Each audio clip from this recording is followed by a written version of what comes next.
আসসালামু আলাইকুম। আজকে একটা ব্লগ নিয়ে আসছি বা কন্টেন্ট নিয়ে আসছি।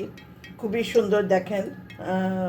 আমরা এভাবে ভাজি করি বা আমি শিখেছি, এ হলো কথা। এখানে মটরশুঁটি আছে, পরিমাণ মতো যতটুকু খাবেন ততটুকু। এটা হলো মাছের ডিম, রুই মাছের ডিম। এটা হলো রুই মাছের ডিম। এই মটরশুঁটিটার সাথে একসাথে দিয়ে দিলাম। আচ্ছা, এইখানে দিলাম, তুমি আরেকটু উপরে আনো, টমেটো, ধনিয়া পাতা, কাঁচামরিচ দিয়ে দিলাম। আচ্ছা, খুবই মজা। গরম গরম ডাল দিয়ে খেতে বাচ্চারাও খুব পছন্দ করে। ডিমের নতুন আইটেম এটা। আচ্ছা, এটার মধ্যে মশলাটা কী কী দিয়ে আমি দেখাই আপনাদেরকে। এইখানে দিচ্ছি আদা একটু এবং রসুন একটু, আর একটু জিরা দিয়ে দিচ্ছি, গোটা জিরাই দিব।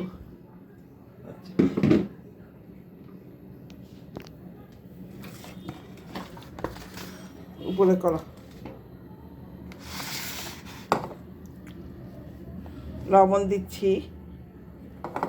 তুমি এই সাইডে চলে আসো, এই সাইডে চলে আসো, একটু দেখা করো।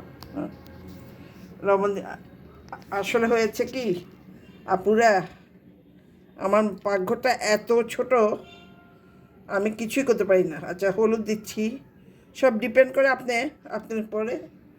এখানে জিরা, একটু জিরা, ধনিয়া, এটা মশলা, মানে 22 রকম মশলা। আর এখানে দিচ্ছি একটু মরিচ। লবণ তো দিই নেই, হ্যাঁ, লবণও দেওয়া হয়ে গেছে। তাহলে সবে দেওয়া হয়ে গেছে, দেখেন। সবে দেওয়া হয়ে গেছে। এখন দিতে হবে একটু পানি। আর এখানে তেল দিয়ে দিয়েছি আমরা।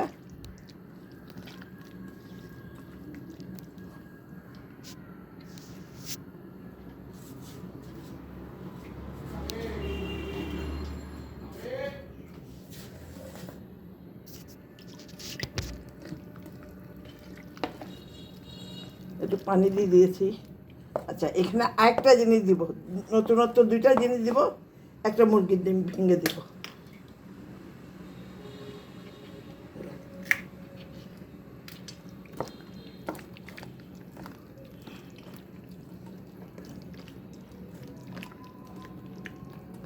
তাড়াহুড়ো করলে এইভাবে হয়। সারাদিন রান্না আর কত। আচ্ছা, যাও তুমি। এখন তেল হয়ে গেছে।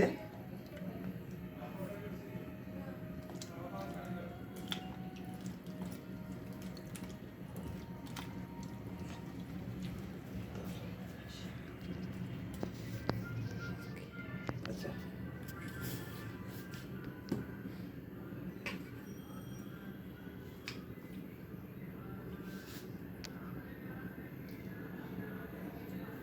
আচ্ছা, এবার দিয়ে দিচ্ছি, দেখেন।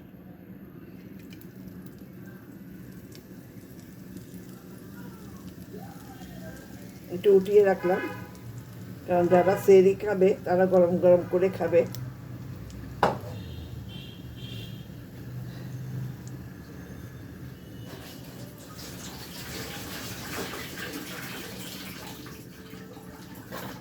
নতুনত্ব, খুবই মজা লাগে।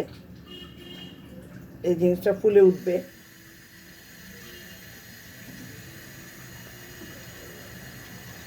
ডিম দিলে একটা আলাদা, মুরগির ডিম বা শাকের ডিম দিলে একটা আলাদা গ্রান হয়।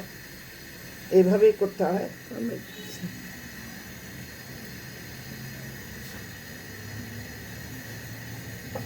এইভাবে করতে হয়। এখন আমরা দেখে দেব। এই যে চুলা একদম আস্তে দিতে হবে, আস্তে দিয়ে তারপরে ঢেকে দিতে হবে। এই যে ঢেকে দিলাম, কতক্ষণ পরে আমরা আসছি আপনাদেরকে দেখাবো। ধন্যবাদ। হয়ে গেছে আমার মাছের ডিমের কেক। কারণ এটা আমি যে মাছের ডিমটা মেখেছি তার অর্ধেক দিয়েছি, দেখেন ফুলে অনেক মোটা হয়ে গেছে, একদম কেকের মতন, যেহেতু ডিম দিয়েছি। এভাবে রান্না করে খেলে ভালো লাগবে, নতুন একটা আইটেম আমি শিখেছি, আপনারা আমার থেকে শিখলেন। ধন্যবাদ জানাই, ভালো থাকবেন।